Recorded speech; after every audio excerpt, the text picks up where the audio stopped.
Bismillahirrahmanirrahim. Assalamu alaikum viewers and welcome back to my channel Secrets of Physics. I'm your physics teacher Rabia Babar. और हमने जो है वो energy band theory के बारे में पढ़ा था प्रीवियसली और हमने उसके बाद valence band and conduction band के बारे में पढ़ा था। आज हमने देखना है कि on the basis of valence band and conduction band, मतलब बैंड्स की बेसिस पे हमारे पास तीन किस्म की कैटेगरीज होती हैं। You know that semiconductor, conductors and insulators. पहले हम सिर्फ दो के बारे में पढ़ते थे, इंडक्टर्स एंड इंसुलेटर्स के बारे में, लेकिन एक तीसरी कैटेगरी भी आई है just on the basis of energy band theory कि हमारे पास सेमीकंडक्टर्स भी वजूद में आए हैं। तो हमने देखना कि ये तीनों जो हैं वो डिफरेंट किस तरीके से हैं। तो चले लेट्स स्टार्ट इट।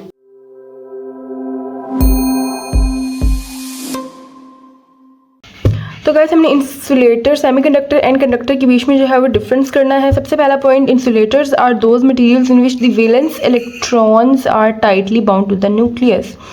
ये वो मटेरियल्स होते हैं जिनमें जो वैलेंस इलेक्ट्रॉन है हमारे वो टाइटली बाउंड होते हैं न्यूक्लियस में। अगर हम इसके डायग्राम की तरफ देखें तो ये वैलेंस बैंड है हमारा और ये हमारा कंडक्शन बैंड है, ठीक है। तो यहाँ पर जो वैलेंस इलेक्ट्रॉन्स हैं वो भी इतने ज़्यादा टाइटली बाउंड होते हैं न्यूक्लियस के साथ कि वो कंडक्शन बैंड में नहीं जाते। हम इतनी एनर्जीज़ को दे ही नहीं पाते कि ये कंडक्शन बैंड में चले जाएं और ये कंडक्शन कर लें। तो कुछ मटेरियल्स हमारे पास ऐसे होते हैं जो नहीं जा सकते। अब फॉर एग्जांपल जो ऑक्सीजन है हमारे पास, ठीक है, उसमें कितने इलेक्ट्रॉन्स मौजूद होते हैं? Outer most 6 electrons. तो क्या हम उसको इतनी एनर्जी दे सकते हैं कि वो जो है वो 6 के 6 इलेक्ट्रॉन्स जो हैं वो कंडक्शन में पार्ट लेना शुरू हो जाएं? हम 2 इलेक्ट्रॉन्स में ऐड तो करा सकते हैं लेकिन वो 6 इलेक्ट्रॉन्स निकलवा नहीं सकते, ठीक है।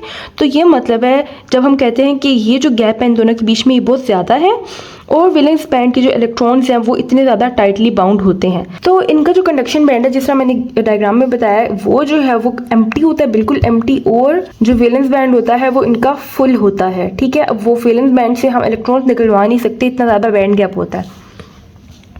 सेमीकंडक्टर्स जो है वो रूम टेम्परेचर पे पार्शियली फिल्ड उनका वैलेंस बैंड होता है और पार्शियली फिल्ड ही उनका कंडक्शन बैंड होता है, ठीक है। जिस तरह डायग्राम में हमारे पास है, हाफ इनमें हाफ इलेक्ट्रॉन्स जो है वो कंडक्शन बैंड में और हाफ वैलेंस बैंड में। मतलब ये पार्शियली कंडक्शन कर सकते हैं, कुछ कंडक्शन कर सकते हैं, कुछ हद तक कंडक्शन कर सकते हैं, रूम टेम्परेचर की बात कर रहे हैं, ठीक है। Conductors, these type of materials have plenty of electrons, free electrons. Conductors जो है ये वो मटेरियल्स होते हैं हमारे पीरियोडिक टेबल में या फिर इन्वायरमेंट में जिनमें फ्री इलेक्ट्रॉन्स होते हैं और वैलेंस और कंडक्शन बैंड इनका ओवरलैप कर जाता है, कोई डिस्टिंक्शन नहीं रहती। जैसे कि तो मैं कह रही थी कि वैलेंस बैंड और कंडक्शन बैंड जो है वो ओवरलैप हुए हुए होते हैं। अब इसका क्या मतलब है? देखिए एनर्जी बैंड थ्योरी से हमने ये जो चीज़ समझी थी कि कंडक्शन बैंड और वैलेंस बैंड किस तरीके से फॉर्म होते हैं। मैंने आपको बताया था कि वो स्टेट्स जिनमें कोई भी इलेक्ट्रॉन प्रेजेंट नहीं होती, उनकी एनर्जी ज़्यादा होती है, वो अलग हो जाती हैं, वो एक अलग बैंड बना देती हैं। और वो स्टेट्स जिनके अंदर इलेक्ट्रॉन रिजाइड कर रहे होते हैं वो हमारे पास वैलेंस बैंड में आ जाते हैं, ठीक है। तो उससे पीछे मैंने आपको बताया था एक ऐसा पॉइंट भी आता है कि जो हायर लेवल है उसकी एनर्जीज, ठीक है, जो हायर स्टेट है 2p जो हमारी स्टेट है उसकी जो एनर्जी स्टेट्स होती हैं और 2f यानी लोअर एनर्जी की जो स्टेट्स होती हैं वो इस तरह की होती हैं कि ये सारी ओवरलैप होना शुरू हो जाती हैं, ठीक है। मतलब जो हमारी 2f की स्टेट्स हैं वो उनकी एनर्जी इतनी ज़्यादा है कि वो कंडक्शन बैंड की लोअर एनर्जी के साथ ओवरलैप होना शुरू हो गई हैं, तो कोई डिस्टिंक्शन नहीं रह जाती। तो कंडक्शन बैंड तो हमारे पास कंडक्टर्स में भी यही चीज़ होती है कि जो कंडक्शन बैंड है और वैलेंस बैंड है उनकी जो एनर्जीज़ हैं वो इस तरीके से ओवरलैप होती हैं कि आप बता नहीं सकते कि ये इलेक्ट्रॉन कंडक्शन बैंड का है या ये वैलेंस बैंड का है, ओके। तो यहाँ पे भी हमने ये चीज़ देखी कि कंडक्शन बैंड और वैलेंस बैंड ओवरलैप हो जाती है और उनमें कोई डिस्टिंक्शन नहीं रहती, मतलब उनकी एनर्जीज जो हैं आप उनमें डिफ्रेंशिएट नहीं कर सकते। अच्छा, अब एग्जांपल्स में आ जाते हैं। Would and glass. अब वुड एंड ग्लास क्या है? What is would, what is glass? ये इंसुलेटर है, हमें पता तो है कि ये इंसुलेटर है, लेकिन क्या ये एलिमेंट है? नहीं। ग्लास जो है वो हमारे पास इनऑर्गेनिक मिक्सचर होता है और इसका फॉर्मूला होता है Na2O CaO6SiO2। और जो वुड है वो ऑर्गेनिक मिक्सचर है, इसका फॉर्मूला है C6H10O5N, ठीक है। तो इसके अंदर तो सिर्फ हम ये नहीं कह सकते कि सिर्फ एलिमेंट्स ही जो हैं वो इंसुलेटर्स होते हैं, पूरे मिक्सचर्स और कंपाउंड्स भी इंसुलेटर के तौर पे एक्ट कर रहे होते हैं, ठीक है। सेमीकंडक्टर में जो मोस्ट कॉमन एग्जांपल्स हैं वो हमारी हैं सिलिकॉन एंड जर्मेनियम, और कंडक्टर्स में जो हमारी एग्जांपल्स हैं वो गोल्ड, कॉपर और एल्यूमिनियम है, ठीक है, अब यहाँ पे एक बहुत ही इम्पोर्टेंट क्वेश्चन आता है, वो ये कि क्या हम कह सकते हैं कि जितने भी नॉन मेटल हैं वो इंसुलेटर्स हैं, जितने भी मेटल्स हैं वो कंडक्टर्स हैं, और जितने भी ट्रांजिशन मेटल्स हैं वो सेमीकंडक्टर्स हैं? क्या हम ये बात कह सकते हैं? नहीं, मोस्टली होते हैं। मोस्टली नॉन मेटल जो है वो इंसुलेटर होते हैं, मोस्टली मेटल कंडक्टर्स होते हैं, और ट्रांजिशन मेटल जो है वो सेमीकंडक्टर होते हैं। लेकिन हम सबके लिए ये बात नहीं कह सकते, ठीक है, हम जनरलाइज नहीं कर सकते इस बात को। अब इलेक्ट्रिकल कंडक्टिविटीज़ की तरफ आते हैं। Do not conduct electricity but at high temperature. इसका तो हमें पता है ना कि इंसुलेटर कंडक्ट ही नहीं करते इलेक्ट्रिसिटी, क्योंकि इतनी ज़्यादा एनर्जी देना बहुत ज़्यादा मुश्किल है। और अभी मैं आपको बताती हूँ कितनी एनर्जी देनी पड़ती है। बहुत ज़्यादा हाई टेम्परेचर पे एनर्जी देनी पड़ती है, लेकिन बहुत ज़्यादा हाई टेम्परेचर पे ये कुछ ट्रांसमिशन शो कर देते हैं, कुछ ट्रांसमिशन। अब वुड में से पास हो सकती है क्या इलेक्ट्रिसिटी? जब दरख्त पे बिजली गिरती है उस टाइम पे हमें फील होता है कि कुछ कुछ जो है वो इलेक्ट्रिसिटी हो सकती है कंडक्ट, बट अल्टीमेटली इसका एंड यही होता है कि आप जितनी ज़्यादा एनर्जी दो वो लकड़ी जल जाएगी, ग्लास पिघल जाएगा, लेकिन वो इलेक्ट्रिसिटी कंडक्ट नहीं करेगा। Okay, now semiconductor. Electrical conductivities lie between insulators and conductors. इनकी जो इलेक्ट्रिकल कंडक्टिविटीज़ होती हैं ये इन दोनों के बीच में लाई करती हैं, इस वजह से हम इसको सेमी कहते हैं, ठीक है। सेमी कंडक्टर्स मतलब हाफ कंडक्टर्स, ठीक है। अब इसमें ये चीज़ होती है कि अगर हम टेम्परेचर इंक्रीज़ करें तो कंडक्टिविटी भी क्या होती है, वो इंक्रीज़ होना स्टार्ट हो जाती है। इसमें टेम्परेचर इंक्रीज़ करने से हमारी कंडक्टिविटी डिक्रीज़ होती है। अब ऐसा क्यों है?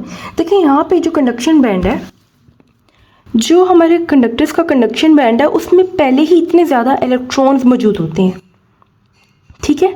उसमें तो valence band and conduction band की कोई वो ही नहीं है, डिस्टिंक्शन ही नहीं है। इसमें पहले ही इतने ज़्यादा इलेक्ट्रॉन्स मौजूद होते हैं। तो ये होता है इसके अंदर जब फ्री इलेक्ट्रॉन्स इतने ज़्यादा होते हैं तो ऐसा होता है कि जब हम टेम्परेचर इंक्रीज़ करते हैं उस टाइम पे ये होता है कि वो जो हीट है वो इन इलेक्ट्रॉन्स को जो है वो मूव करवाने का काम करती है, उनकी मोशन इंक्रीज़ कर देती है, ठीक है। उनकी वाइब्रेशनल मोशन जो है उसको इंक्रीज़ कर देती है, और वो बजाय कंडक्शन करने के रेजिस्टेंस प्रोवाइड करना शुरू हो जाते हैं। पीछे से आने वाले इलेक्ट्रॉन्स के लिए वो रेजिस्टेंस का, ओपोजिशन का काम करते हैं। इस वजह से हम कहते हैं कि जो हमारा टेम्परेचर बढ़ाने से कंडक्टिविटी इनमें डिक्रीज़ होती है, जबकि इसमें जो है कंडक्टिविटी इंक्रीज़ होती है, क्योंकि इसमें तो कंडक्शन बैंड फुल नहीं है ना, इसमें गुंजाइश है कि वैलेंस बैंड से इलेक्ट्रॉन इधर आए। इस वजह से हम कहते हैं कि वैलेंस बैंड के इलेक्ट्रॉन जो है वो इसमें जा सकते हैं, और सेमीकंडक्टर में टेम्परेचर बढ़ाने से कंडक्शन बैंड जो है वो कंडक्शन इंक्रीज होती है। Okay, this is going to be our last point and most important point, forbidden energy gap के बारे में हमने पढ़ना है। फॉरबिडन एनर्जी गैप मतलब ये वाला जो गैप है, ठीक है, ये हमने बताना है कि इसकी क्या वैल्यू होती है। 3 इलेक्ट्रॉन वोल्ट बहुत ज़्यादा वैल्यू है, मतलब ये लिमिट है। तो 3 इलेक्ट्रॉन वोल्ट से ज़्यादा होता है ये फॉरबिडन गैप, मतलब 7 इलेक्ट्रॉन वोल्ट तक भी ये चला जाएगा। तो यानी इतना ज़्यादा गैप होता है कि हम उसको उतनी एनर्जी दे ही नहीं पाते। तो जब हम उतनी एनर्जी दे ही नहीं पाते तो इलेक्ट्रॉन किस तरीके से जो है वो कंडक्शन बैंड में जाएगा और कंडक्शन करेगा। लेकिन कुछ केसेस में ऐसा होता है कि कुछ इंसुलेटर्स जो हैं वो कंडक्शन शो कर देते हैं, जिस तरह डायमंड है, उसका बैंड गैप है 5.5 इलेक्ट्रॉन वोल्ट, ठीक है।